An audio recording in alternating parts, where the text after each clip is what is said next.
اللي حصل ان يحصل تدريب، اللي حصل دلوقتي ان في تدريب للمدربين نفسهم، كلهم خدوا دورات، منهم الناس خدوا 3 دورات واللي خد دورتين وكده، وبالتالي هم نزلوا يدربوا الشباب ده. والنتيجه اللي احنا شفناها النهارده اللي هي ال8 فائزين في المسابقه كلهم على مستوى عالي جدا. يعني طبعا في ال3 اللي كسبوا دول على مستوى مختلف تماما، لان المساله كلها كانت في المضمون وطريقه الالقاء وازاي ان هو المستمع يحس ان هو صادق وبيتكلم من قلبه وكده. فالمجهود اللي اتعمل اثمر يعني، ولو كمل هذا المجهود بالطريقه دي في النهايه يبقى عندك انت جيش من الشباب اللي يقدر ينزل ويمثل الحزب ده، يبقى فاهم مبادئه ويعرف يتكلم الناس والناس تثق في كلامه، ويكون طريقه القائه مظبوطه ولغته العربيه قويه ويعرف يكسب الناس ازاي، مش ما يناموش منه وهو بيتكلم يعني.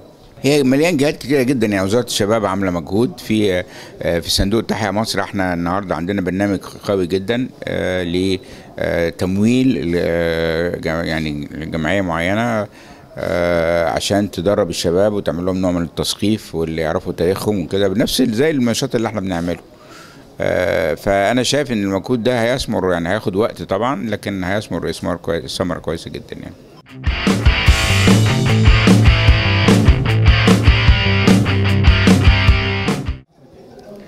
الشباب مش دورهم الفترة الجاية، الشباب هم الأساس، الشباب دول هم اللي هيطلعوا يديروا هذا الوطن. فالمطلوب منهم أول حاجة إن يتعلموا كويس، لأن يعني التعليم الحقيقة الجامعي بتاعنا النهاردة أنا شفت مستويات ثقافية ما زعلتني جدا في جامعة القاهرة حتى وكده. يعني ناس مش لا دارسين تاريخهم وياخدوا شعارات من اللي هي بتتقال كده من غير ما يبقوا عارفين ايه المضمون، ولا عندهم نظرة إن يفهموا الاقتصاد، أنواع الاقتصاد المختلفة. أنا مش راجل، أنا متحيز للاقتصاد الحر لكن انت عشان توصل لكده برضه ما تشوف الاقتصادات التانية انهارت ازاي. كل اللي حاول يبني النظام الشيوعي والاشتراكي انهار في اوروبا كلها. الصين النهارده بقت اكبر دولة رأسمالية، جربت النظام الشيوعي سنين والنهارده اصبحت هي بتتحكم في العالم كله بقوة الاقتصاد.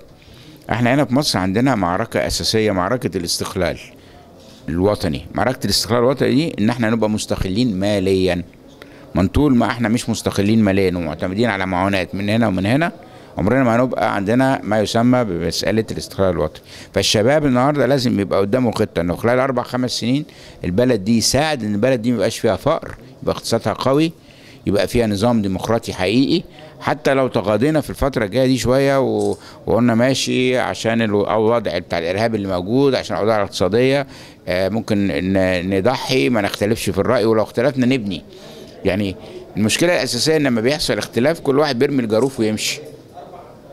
لا، احنا النهارده عندنا معركة حقيقية لازم نتوحد ونخش فيها ونبني البلد دي عشان نقضي على الفقر وتبقى بلد غنية مستقلة عندها كرامة وطنية وتقدر تقول ان احنا يعني بالفعل احنا احسن بلد، لان ربنا ما قصرش معانا، احنا مقصرين مع نفسنا.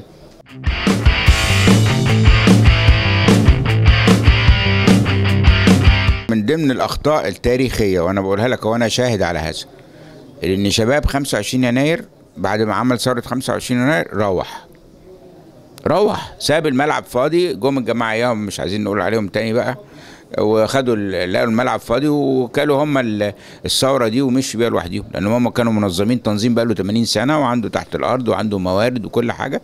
والشباب قال لك احنا مالناش في السياسة وبتاع، احنا خلاص قلبنا النظام ومشينا. طب وبعدين؟ ما سهل حاجة انك تكسر نظام، سهل جدا انك تكسر نظام، لكن صعب جدا انك تبني نظام. انتوا اللي بتعملوه النهارده ان انتوا بتمضوا نظام جديد كويس، والشباب ده والحزب ده ملوش اي مصلحه في اي حاجه غير نفسه يشوف مصر بلد قويه مستقله مش غنيه ومفيش فيها ولا واحد فقير.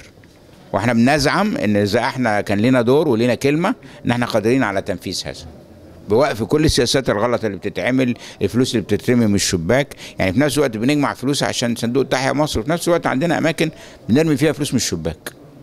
ولما تيجي تتكلم يقول لك ده بتدور على مصالحه، ده اصله عايزين نبيع القطاع العام عشان هم يشتروا. يا عم لا عايزين نشتري ولا حاجه، احنا عايزين الشركه اللي بتخسر فلوس الشعب دي تتقفل، مش عشان 500 واحد بيشتغلوا فيها اكلف بلدي كل سنه مليار و2 و3. مش عايزين غير كده. مبنى زي يقول لك التلفزيون هم عايزين يشتروا، احنا مش عايزين نشتري تلفزيون ولا حاجه الحمد لله ولا اي حاجه، لكن احنا مش قابلين مبدا ان مبنى واحد يكلف الشعب المصري 3 مليار في السنه، واحنا الصندوق التحيا مصر كل اللي لمه 7 أو 8 مليار. يعني لو قفلنا التلفزيون المصري ده كل سنه نوفر 3 مليار، يبقى ما ينفعش. وبعدين 800 محطه وميغا بقى، وتشوف يروح الصعد، وكل واحد بيشتغل عنده شغلانتين، تاني بيشتغل في قناه خاصه وبتاع، كل الكلام ده وده هم عارفينه وساكتين عليه.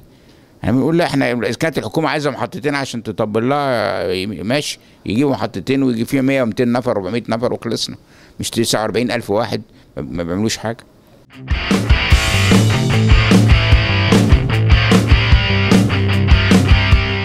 دور المصريين، حزب المصريين للاحرار في الفتره الجايه انه يفوز بالانتخابات القادمه دي، هو ده قضيتنا الاساسيه. ليه؟ وليه انا بركز على كده؟ هو ان احنا لو ما دخلناش في مجلس الشعب، ولو ما كانش لنا صوت مؤثر في مستقبل هذا الوطن، ما نضمنش مين اللي هيأثر.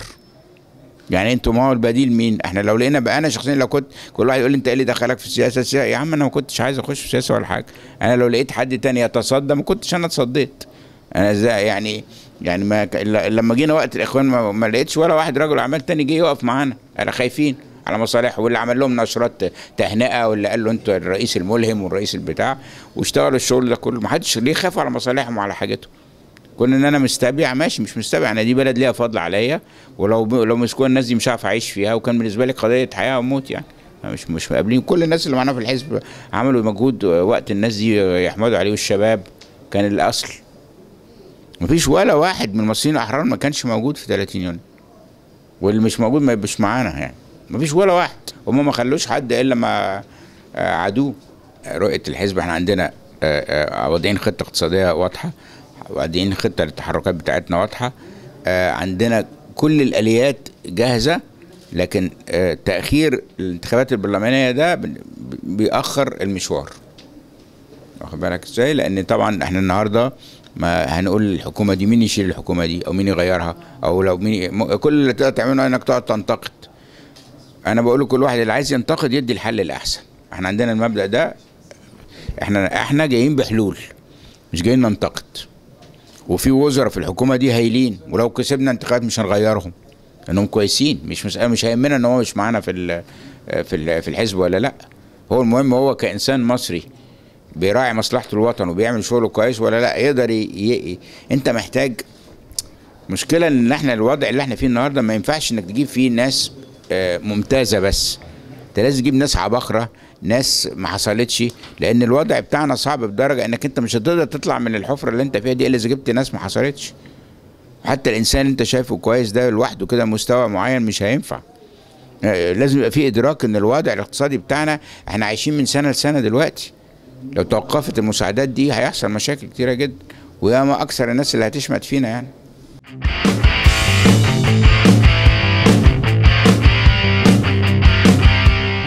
شوف يعني، هو دايما الحقيقه، الاعلان عن الحقيقه بسرعه احسن حل، بغض النظر عن الخسائر. يعني مش معنى انك انت النهارده ان هم كسبوا جوله انهم كسبوا كل الجولات، فانت هو كان في تاخير في الاعلان نتج عنه لكن انت النهارده لو انت على طول حصلت حادثه وعندك المعلومات، انت كجهه عندك المعلومات، تاخير انك تطلع المعلومات دي هو اللي بيسبب التناول الاعلامي الغلط، مش الاعلاميين اللي غلطانين. ان كل واحد بقى بيحاول هو بطريقته يجيب معلومه من هنا ومن هنا ومن هنا. انما انت لو ما يحصل حادثه على طول يكون عندك رد فعل قوي، بيان قوي، ايوه مات من عندنا كذا، ايوه الجيش مات منه كذا.